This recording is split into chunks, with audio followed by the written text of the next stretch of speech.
Hey guys, how's it going? This is Natinator, and welcome back, after a really long break, to a new creepypasta narration. This story is nice and simple, a classic creepypasta. It's titled, One Piece of Lead. Now as always, turn out the lights, get comfortable, and let the story begin.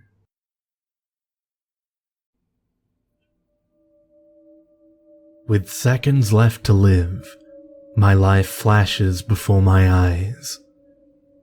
His hands slowly close around my throat, choking off the precious air that my lungs yearn for. I can feel his dry, scratchy skin against the tender flesh of my neck. I know who he is, but even now, I realize that I have never seen his face. It's as if, in this split second, everything is moving in slow motion, and all of my childhood memories rush back through my mind. It's as if my subconscious is searching desperately for a way out. A way to remove myself from the danger. Or maybe, it's like the preacher said, my guardian angel has kept a record of every action and spoken word in my life, and is now playing it back for me to reflect on, reminding me that I will be judged on every word and deed, and that it's only through the blood of Christ and turning away from sin that I can have that record cleansed. Then, I will be given a second chance at life. Only, for me, there will be no second chance. He'll make certain of that. My name is Jake Sumner. I'm 15 years old. I met my personal demon around 2 weeks ago. It was a day just like any other, early September, and the air was already turning crisp and cool in the evenings. I had finished up my chores early, and Pa let me go off to do whatever it is that 15-year-old boys do nowadays, in his words.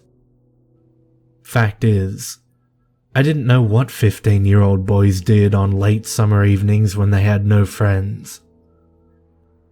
The closest thing I had to a friend was my older brother, Jeb. He was 17 and had recently taken up with that Finley girl from 2 farms over. She was pretty, I'll give him that. I guess if any girl like that showed an interest in me, I wouldn't be wanting for something to occupy my time. I'd have spent every spare minute by her side. More's the pity. That will never happen now. So it was that I took Jeb's rifle from under his bed and went up the hill to play make-believe with it. I wouldn't actually fire it. Pa would hear, and after the last time, he said that he would beat my behind if he ever caught me with a firearm again. He said that I was irresponsible. So I snuck out with Jeb's rifle any time that I knew he wouldn't catch me. Even if I couldn't shoot, it was satisfying to hold it in my hands. You probably wouldn't understand if you're not a man. Boys are drawn to guns just like bees are drawn to flowers. Pa says that guns are an extension of your manhood. Ma says, well, they won't make your pee-pee grow longer. I think that I sort of understand. Like I said, I took Jeb's rifle up on the hill to play around with it. At first, I just stroked it. I liked the feel of the weathered stock and the oiled steel barrel. I pretended to run the bolt a few times and yank it up in the air like I was going to shoot someone. Practicing, I guess. Because I just knew that someday I would have to protect my family. Just a young boy's fantasy. Then I saw him. I spotted a lone rider across the field. He must have been a half-mile away. I drew a bead on him to practice my aim. "Pow!" I said, pretending that I'd shot him. "Pow, pow!" My finger must have accidentally squeezed the trigger, because Jeb's old rifle went off in my hand. A shot rang out, louder than anything I'd ever heard before, echoing throughout the valley. The horse took off running, but the rider slumped and hung dead in the saddle. I became dizzy. My vision got all fuzzy, and it felt like I had left my own body for just a second. It was like all at once, I was nauseous, sweating, twitching. My arms and legs went tingly and numb. I felt like I needed to escape. But escape from what? Such fear. I knew that if I stayed where I was, I would die. I threw my brother's rifle into the weeds and took off running down the hill and into the south fields. I found my way to a stand of scrub trees, an island in the middle of the dry grain, where I used to play when I was younger. That's where they found me the next morning, rocking on my haunches and crying and cradling my head in my hands. The sheriff asked me why I'd run. The weight of what I'd done came to me all at once. Until then, it had been only senseless fear. Why did Jeb leave a cartridge in the rifle? Why had I taken it from under his bed? A man, a real human being, was now dead. All for no reason. Just one piece of lead. The sheriff could see that I was rattled. He took me to the jail and put me in a cell all by myself. He gave me a blanket to cover up with, but I hadn't been shivering because I was cold. I was still in shock. One of the deputies had fetched Ma and Pa, and they showed up later with Jeb. They were just glad to see that I was okay. They'd been worried when I hadn't come home the previous night. Jeb was all in sniffles and apologizing, as if it had been his fault. I wanted to tell Ma and Pa not to worry. I wanted to console Jeb and tell him that he wasn't responsible. I couldn't though. I was sick to my stomach. Couldn't even bring myself to speak. I felt so selfish. I stayed in that cell for a week, barely eating or drinking. I got out of bed only to relieve myself, and even then, I would wait until the urge to go got so bad that I had no choice. I couldn't sleep, but I suppose that I had passed out from exhaustion a few times. Then he started coming to visit. The sheriff said that I was hallucinating because I wasn't getting enough sleep, but I know that he was wrong. During the night, the deputy stationed to remain at the jail would turn all of the lamps down. At first, I began seeing him in the shadows, just a flitting shape of a man, appearing darker than the rest of the shadows. Then, the shadows started coming closer and closer to my cell door. Although his face was never fully revealed in the light, I was thankful for that. I knew who he was. I did not want to look at him, especially not after what the deputy had told me. Apparently, I'd almost missed the rider. The bullet hit the top of his head. Another fraction of an inch and it would have been a flesh wound. Regrettably, though, it had taken off the top of his skull. The thought that I had killed him was awful enough. The injury that I had inflicted was something I did not want to see. As the shadows drew closer, I began hearing whispering. I knew that he was addressing me, but I didn't know what he was saying. Once again, I didn't really want to know. He was most likely admonishing me for what I had done to him, or worse yet, telling me that I was forgiven. I knew that he had not forgiven me when the torture started. Several times a day, I would shift in my bed and feel a sharp, piercing sensation, sometimes in my thigh, sometimes in my back. I would instinctively touch the area and draw back a hand smeared with blood. Each time I would search the mattress for a thorn and shake out the blanket, but I never found anything. In my feverish mind, I became convinced that it was him, that he was scratching at me with thick and goatish nails, that he had begun taking his revenge, and it would quickly grow worse. I remembered one of the preacher's sermons where he told about how the dead could take vengeance on the guilty. There was a date set for the trial. The circuit judge would be making an appearance in town at the beginning of the following week. The unknown future that lay ahead of me made me antsier than ever. So the sheriff asked the preacher to come talk to me, to try to bring some peace to my soul. Preacher Carey did just the opposite of comforting me.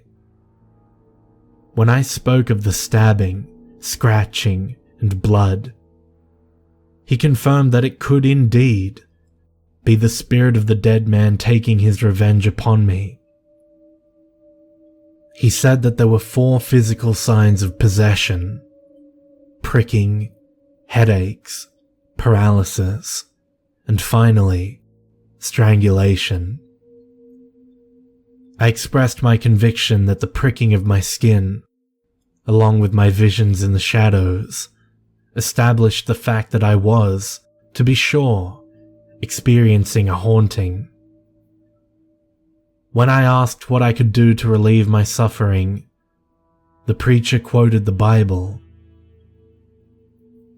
James 4:7. Subject yourselves therefore to God, but oppose the devil, and he will flee from you. Pitiable comfort in my current situation. It wasn't the devil haunting me. It was the rider. The headache started the day after the preacher's visit. I must have fallen asleep, or more likely passed out, and was startled awake by the sound of screaming. Once the fog of sleep wore off, I realized that the sound was actually coming from the bell of the old town church. I thought that to be odd, since it seemed to be the middle of the night. The bells never stopped, though. The sound alternated from bells to screams and back again, constantly, for the next 2 days. I gnashed my teeth. I wailed, I wept. I felt as though my head would explode. Then, just as suddenly as it started, the bells stopped. My head echoed with the sound for a while, but I was relieved when it finally started to subside. Sheer exhaustion helped me to sleep that night. Actually sleep. I thought that perhaps the haunting was finally over. Perhaps I had paid my penance, and the Lord would have mercy on me. I was wrong. I awoke during the night again, alarmed to see the familiar shadow, not outside my cell door, but looming above me. I tried to jerk up from my bed, intending to run into the corner of the cell to hide my head. I found that I could not, though. It was as if the shadow was holding me down, pressing on my chest and holding my arms at my sides. I couldn't even kick my legs. I imagined myself as a butterfly wrapped in a cocoon that was ready to burst, but I didn't have the strength to break free. With the hope that the deputy would find me soon, I cried myself to sleep that night. When the deputy did wake me in the morning, he was surprised to find that my blanket had been tucked under the mattress on all sides, swaddling me like a baby and leaving me helpless. He, nor I, could understand how I had come to be that way. I certainly couldn't have done it myself. As far as he knew, no one else had been in the cell during the night. The anxiety quickly built all through the week. I could only dread what would come next. Before the ensuing torment that I feared would come next, I was informed that the judge had arrived in town, and my trial would be held the following day. No shadow came during the night, but my sense of panic had grown so great that it didn't matter. I was a wreck. I looked forward to going in front of the judge and a jury of my peers, so that I could be exonerated or sentenced to hang. I didn't care which, as long as it meant that I would be leaving the confines of the torture chamber that was my jail cell. I stood behind the bar in the courthouse the next day, hands tied behind my back. It seemed like the whole town was there to watch. The judge sat impossibly high up in his chair and asked me to explain my depravity to the jury. What went through my mind? My life was now in the hands of the jury. Just as I had played God with the life of the rider, so now my own fate would be decided with their verdict. It wasn't long before I discovered the power of life over death. I had widowed the man's wife. I had made orphans of his children. I begged for their forgiveness, but although they agreed to pray for my soul, mercy was not something they were willing to give. Early the next morning, they took me from my cell and led me outside. I gazed up and saw the gallows on top of the hill. Out in the distance, surely a trick of the light, I could swear that I saw a lone rider silhouetted against the horizon. I supposed that he'd come to fetch me, so that we could ride together to Kingdom Come. The ride up the hill was all too short. I walked the stairs up the platform and felt them slide the noose around my neck. The snap as the platform dropped out from beneath me was barely audible. His hands slowly closed around my throat, choking off the precious air that my lungs yearn for.